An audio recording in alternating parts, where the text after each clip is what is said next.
Mr. David would allow me, I have a few questions to Paul, but continuing on, how to overcome imposter syndrome when you work from home and when you're surrounded by highly qualified and overachievers, asked by Rakshit Balsar.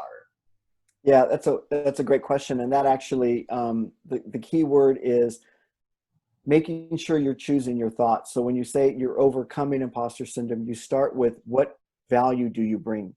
If you keep thinking of overachievers right there, that's going to put you into the fixed mindset. You're already talking about the lack of yourself as not being an overachiever. So start pivoting your thoughts. Start with what you value.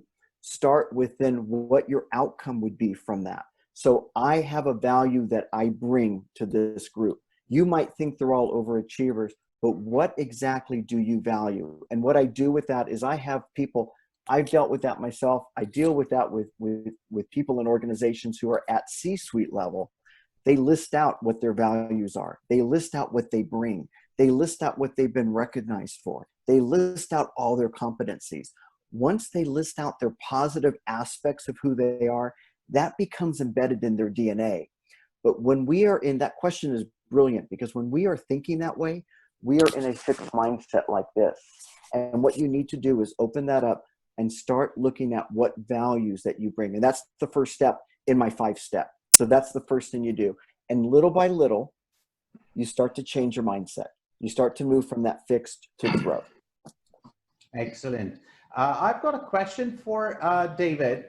You know, we all live in difficult times, and as the role of HR sort of evolves from a back room to the boardroom kind of a scenario, how do you think CHROs and HR leaders effectively support the values, vision, and strategy of organizations? Given the fact that some of us do not have a voice in the boardroom as HR practitioners? Well, I guess part of it is how do you get that voice? And my message has been similar to the quote that ended my session was, we have to be better business people. We have to be people that understand where the organization is going. Talent is so vital to getting it there. I think oftentimes in the past we've used the wrong approach with talent. You know, the very term talent management, I think, is wrong, or at least misguided.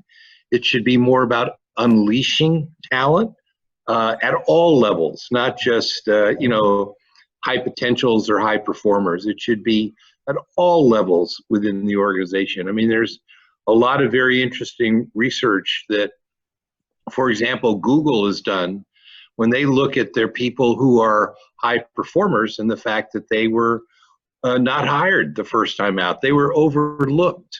You know, they were very creative high school dropouts, again, sort of an American term. But it's amazing what you can do if you unleash talent and have more of an open talent marketplace approach and philosophy. But I think we have to be better business people. We have to have that broader vision. We have to be able to be a lead time ahead and to think about how we can create organizations that are force multipliers. And you know, in a 40-year career, I see more and more people get it. You know, I think they understand that. I know that some of us work in organizations where leaders don't get it. And if they're amenable to evidence, I think that's part of our job, is to be able to provide more evidence and more data-driven evidence of how talent practices, when well done, allow the business to move forward. And I think most people will respond to that. If you have leaders that don't, then maybe look elsewhere, because you're probably not going to change their mind. I was just doing a complete sentence. Look elsewhere is a great way to put it, David. Thank you.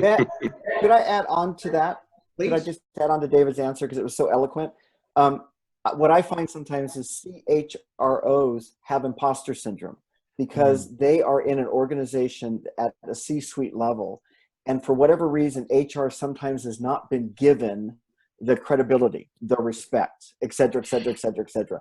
And so they find themselves at the boardroom, they find themselves in the suite room with all these talent, and they feel like they don't belong there. They feel fake, they feel a fraud. And what I was noticing about David, when he had the model up earlier from his book, I thought that was a very brilliant way for especially CPOs and CHROs to really dive in. We hear about HR becoming business leaders. They should be, period, as his quote said. So I just think that that is a great way for HR folks who might be dealing with imposter syndrome and wanting that seat at the table. For Pete's sake, don't even want it. Sit at the table, but you have to lend the trust and credibility. And I think his model showed that. I thought brilliant in that sense. Excellent. Thank you so much, Paul. Well, one last sort of little story, because I think this is so important. And again, it's back to the book Talent Wins by Ram Charan and the people at McKinsey. And they actually say, forget the seat at the table stuff. Actually, we're talking about who leads the organization. And they're suggesting that 3 people lead the organization: the managing director or the chief executive officer, the chief person.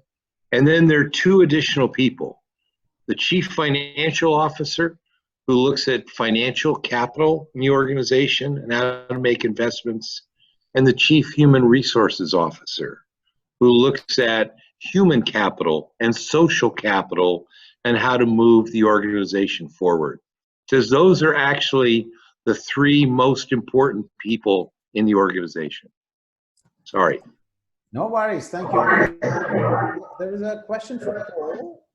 Is the inner self or self-belief which would help to strive, or is it the external motivations and that enhance to thrive? Please elucidate. This is from Mr. Murthy. Oh, wonderful. Great question. Thank you for your question. You can have all the external motivation you want. You can have all the external stimuli that you need. It has to come from within. It has to come from within first. The external pieces will get you to a certain momentum. It'll get you, you'll have certain types of successes, which is why people will ignore the inner motivation, the inner self-awareness, the inner DNA. They will continually kind of push themselves with all of that external. But eventually that's when you peak. Eventually that's when you stall. Eventually that's when you get stuck. When I see it in leaders that drift, they reach a certain plateau and then they just drift. And it's because they've gotten to where they've gotten using that external stimuli and motivation, but they haven't really gone within.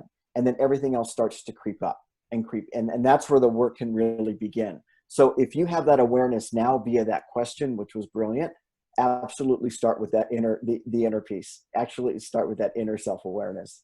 Excellent. There is another question from Upasani, which says, I joined the session late, apologies, but curious to know what role can HR play in supporting our employees in cracking the imposter syndrome? Oh, yeah, it's really interesting. It's not usually talked about. It's kind of the hidden syndrome in organizations. It's kind of the hidden disengagement factor, as I mentioned. What I find, though, at some of the companies that I work with is HR can actually start to call it out.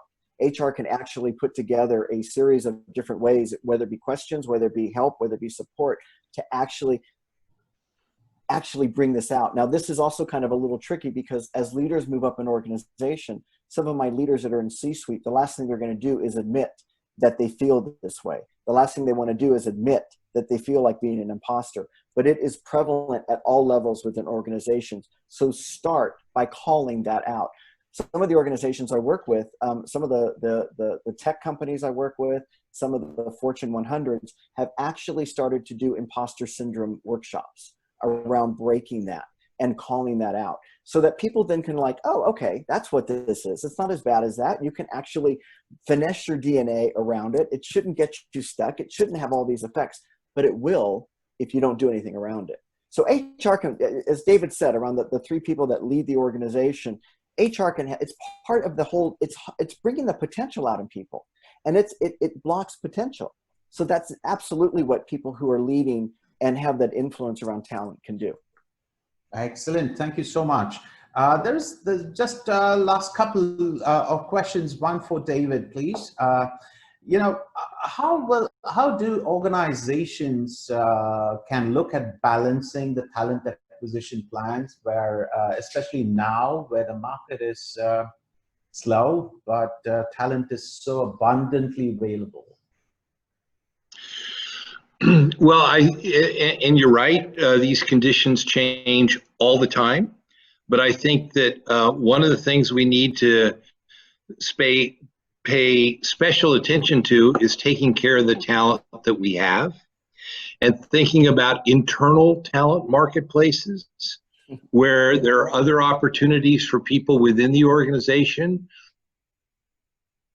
grow and develop their skills and continue to be more marketable, hopefully within the organization, but if not within the organization, externally, because we know that that's very important to people being engaged and committed. If they think they're continuing to grow and to be stretched and to get new experiences and to be able to interact with a broader network, a diverse network of people, it can be hugely, hugely important. So in times like this, I tend to think about focusing on internal talent marketplaces and making sure that we don't lose the assets and the people that we have that have been so important to us.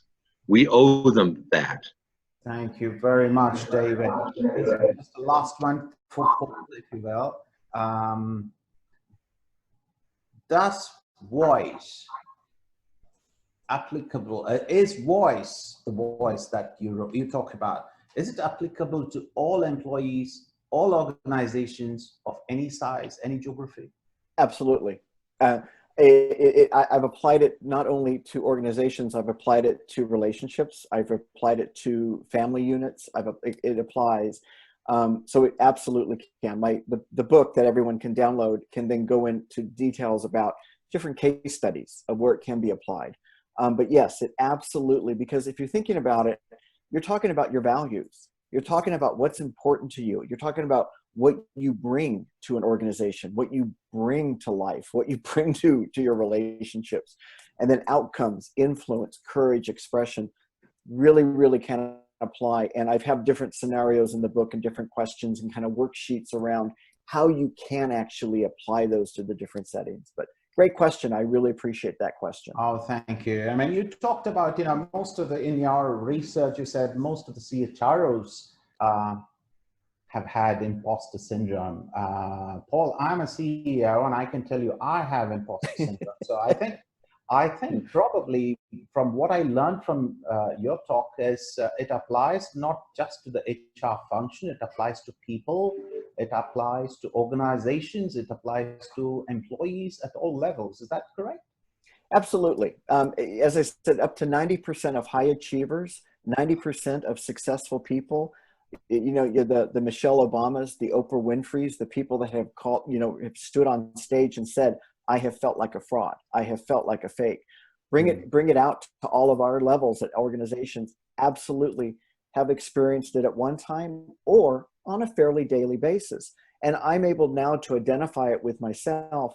I don't let it stop me or get me stuck. I use it to kind of actually move ahead. So you're absolutely right.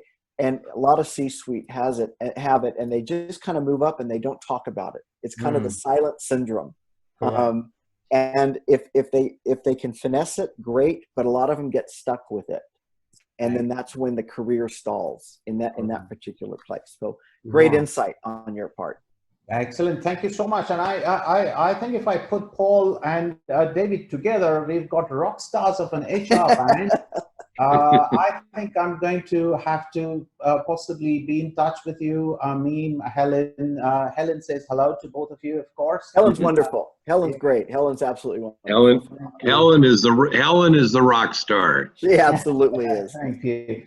And I just wanted to touch base with you and probably work with you on a longer format workshop kind of a thing in the future to offer to our delegates. And I'll talk to you offline about that. I truly appreciate and thank both of you from the bottom of my heart that number one, I really personally learned a lot from you, and thank you for that. And also from our wonderful team of Rochecom/Impact Global, who wish to thank you for being here, and also from the attendees. To the extent that we couldn't have enough of you, we had to sort of have a working break, so people had to go grab a cup of coffee and then listen to you while working as well. So I appreciate truly for being here, Paul and David. God bless you all. Thank you. God bless you. It's my honor. Thank you so much. Thank you. Thank you.